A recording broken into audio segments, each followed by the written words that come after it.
Before Netflix, before Showmax, and long before streaming became the new way to watch films, every South African household had one thing in common: a DVD player.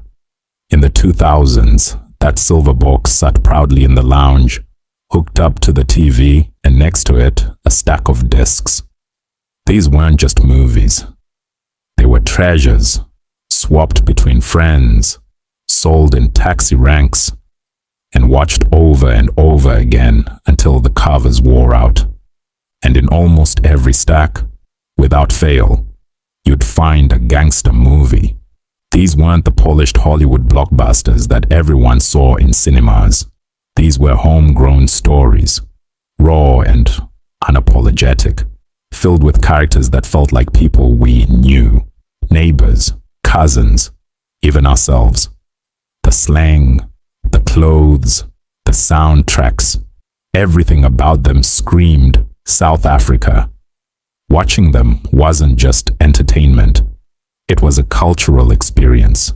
The story of South African gangster films begins with Mapantsula, released in 1988. It wasn't just entertainment. It was political dynamite. At the height of apartheid, censorship controlled every corner of life. But Mapantsula slipped through the cracks, telling the story of Panic, a small-time hustler who finds himself caught between survival through crime and the fight against the regime. It captured the spirit of rebellion. It was about hustlers, yes, but also about freedom. For many, it was the first time they saw a gangster film that wasn't just about crime. It was about the country itself. Fast forward to the year 2000, and South African audiences got Hijack Stories. This one blurred the line between fiction and reality. An upper-class black actor trying to prepare for a role dives into the criminal underworld to study real gangsters. But what begins as acting research becomes a dangerous spiral. The film made a bold statement about how gangsterism fascinated the world. Even people far removed from the streets wanted a taste of the authentic gangster life. But the real breakthrough came in 2005 with Tsotsi. This was the moment South African gangster films went global. The story of a young thug in Johannesburg whose life changes when he hijacks a car with a baby in the back seat touched audiences around the world.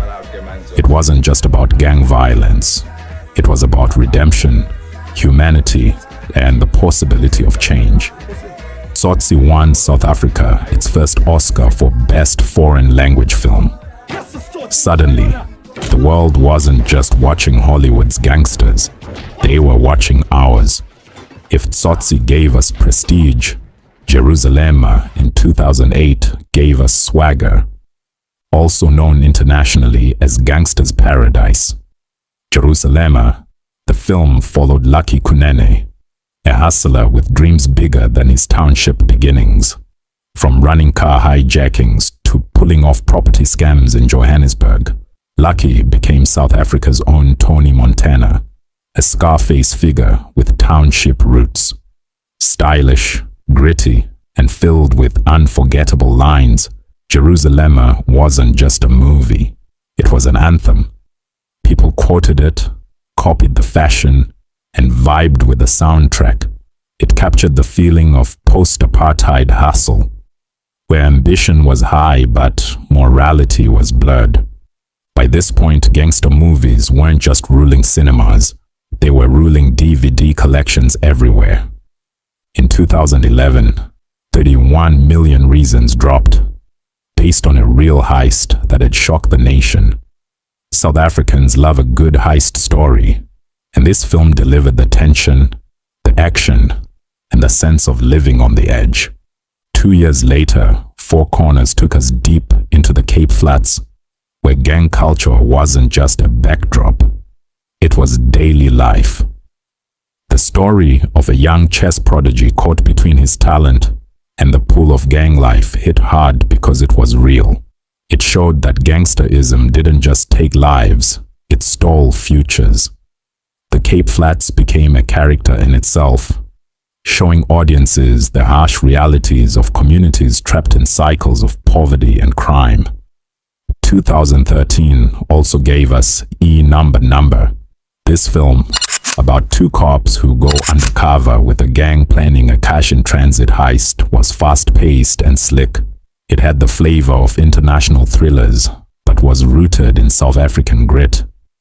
It was so well loved that it turned into a television series, proving that gangster stories weren't just for the big screen. They had a place on our weeknight TV schedules too. Then in 2014 came Hard to Get.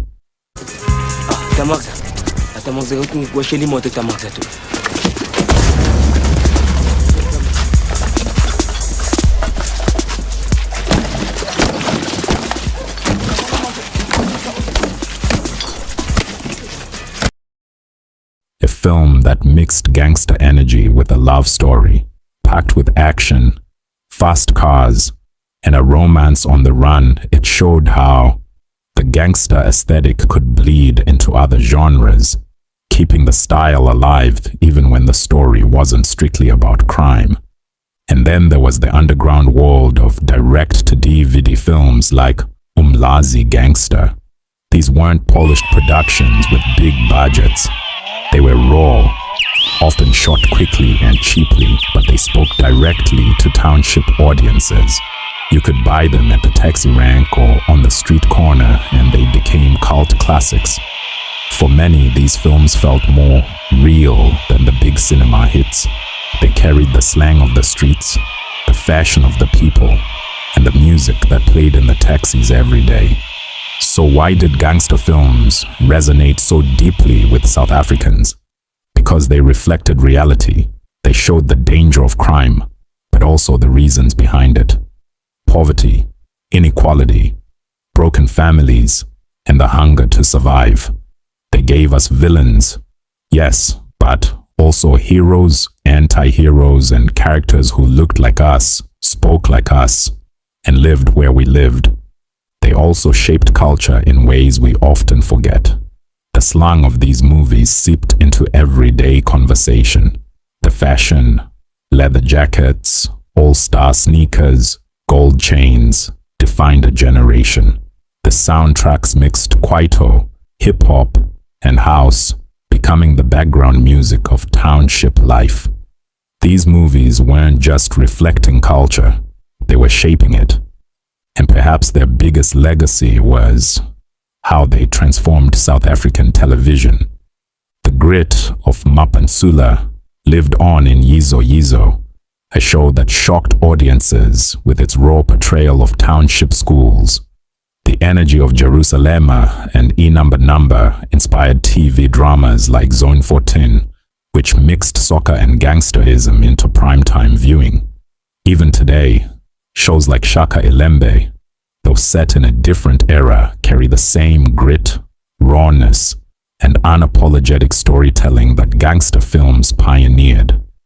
For a time, gangster movies ruled the streets of South Africa, not just on screen but in real life. They gave us slang, style, music, and a mirror for who we were. They warned us of the dangers, but they also entertained us, inspired us, and became part of our collective memory. From Mapantsula's political defiance, to Tsotsi's Oscar-winning redemption, to Jerusalema's hustler dream, to the raw Township DVDs of the 2010s, those films were more than entertainment. They were South African history told through crime, struggle, and survival. And even today, their influence lives on in our TV shows, in our music, and in the way South African stories are told to the world. Because South African gangster films weren't just about gangsters. They were about us.